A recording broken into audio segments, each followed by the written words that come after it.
and it's time for our next double bass practice session. So, the last practice session actually was really good, super happy with that one. Played at 240 for short periods of time, actually 16 note triplets at 160 beats per minute. For short periods of time, I was relaxed. I didn't really feel like I had to push too much to play at 240, so I'm happy with that one. So today is not going to be about speed. It's enough for me to push my speed once per week. Same for my endurance. So today is more about control, and I'm going to do one of my favorite exercises because this following exercise, actually with my right foot, I'm focusing and I'm working on my endurance, while with my left foot, this workout is focused on control.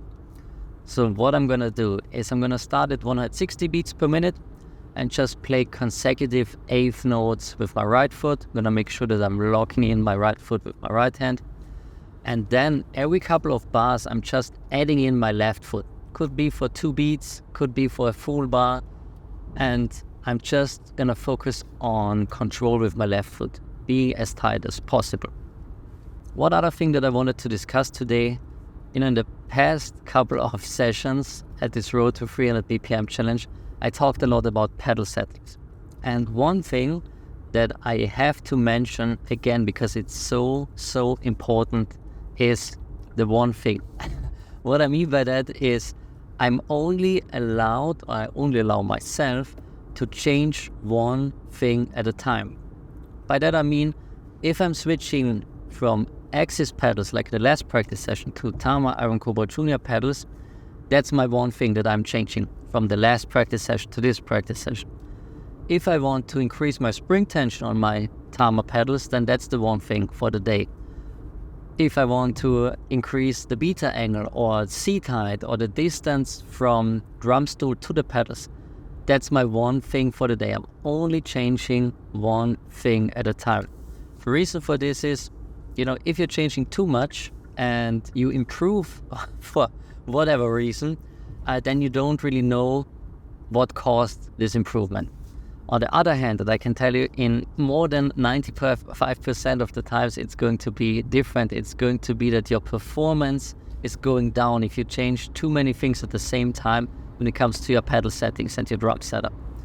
If you do that, most of the times, your performance is going to go down and you're going to get frustrated. You don't really know what's going on or what caused this issue right now. So my advice is to only change one thing at a time, learn from it, find out what was working, what was good about, let's say, an increased beta angle, and then act accordingly. Either keep it away or switch back to the old settings. I see this quite often, especially on YouTube in the comment section, also on Facebook, Instagram, practically everywhere. When a drummer is posting a video, sometimes they're asking for advice, but even if they don't ask for advice on how to improve their technique or their double bass playing, other drummers are really quick to give them feedback and tell them about 10 different things they need to change right away to succeed. Those things are the typical stuff like, seat height, pedal settings like the beta angle, the spring tension, or using additional beta weights and so on. And they tell those drummers like 10 different things that they should do right now to succeed. If you change too much at once, then it's not gonna work out. So my advice is, number one, only change one thing at a time. Take it easy. You got time. If you got 3 practice sessions per week, I'm aiming for 3 practice sessions every single week at the moment. This means I can change 3 different things per week. That's more than enough to really test. And number 2 is, for example, if you want to play at 200 BPM, as you have like 10 drummers giving you advice on what you should do right now, then I would recommend to only listen to the ones that can play at the tempo that you want to reach. So if your goal is double bass at 200 and you're taking in advice from someone who's stuck at 160 himself, then that's not the right thing to do. A drummer that's stuck at 160 doesn't know how it feels to play at 200 or the different things you have to focus on. So, and that's it. We are close to the rehearsal room. So focus on the one thing, and I'm going to start my workout at 160. I'm going to see you in a minute at the drum kit. So, starting tempo for today, 160 beats per minute. Again, playing most of the time with my right foot, non-stop, consecutive eighth notes, and then adding in my left foot. So endurance exercise for the right foot and control exercise for the left foot. I'm going to stay at each tempo for 5 minutes, but actually it's 4.5 minutes followed by a 30-second break. So 160, then 170, 180 and 190, 20-minute workout routine. All right, let's do this.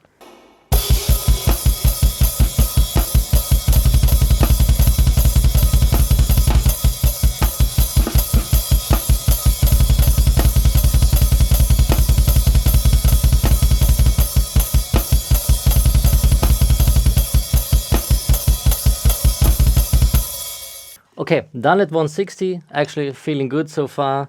More workload for the right foot with the Tama Iron Cobra Junior pedals, but still feeling good. Let's go to 170 straight away.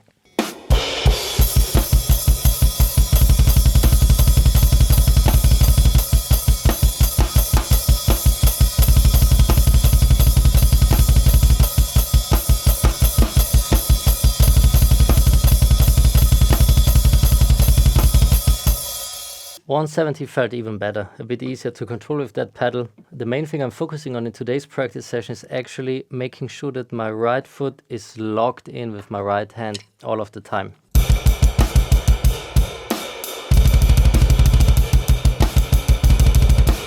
I'm not really focusing on the left that much, it's more about the right foot being on time and playing in unison with the right hand. Okay, time for 180.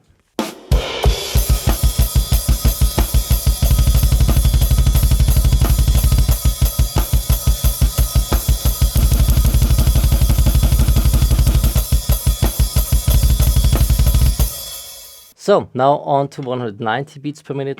While I was practicing right now, I had to think of Jan Bankwitz, the blasphemer.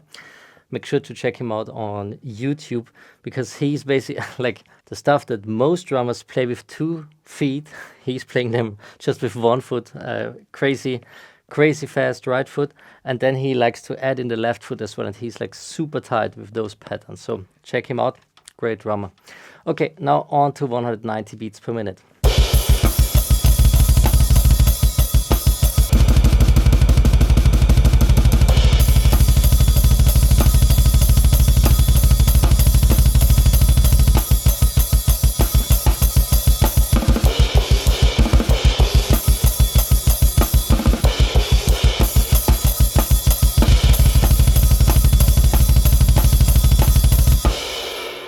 All right, done at 190 beats per minute.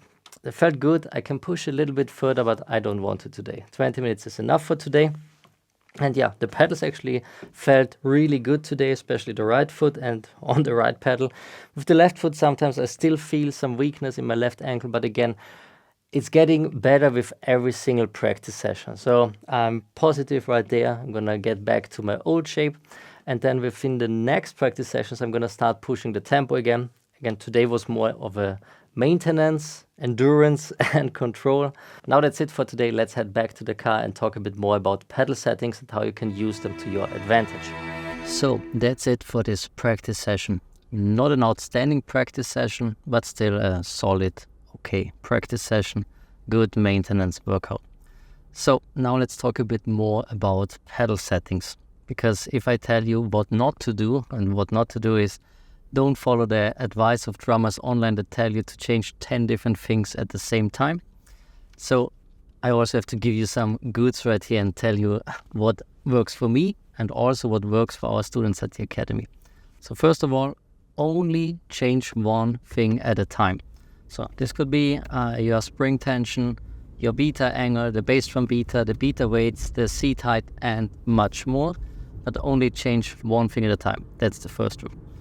Second one, the second thing that I would recommend is to only listen to drummers that already are able to play at that speed that you want to achieve. So if you have a question about 200 BPM double bass, then take the advice from a drummer that's already at 200 BPM.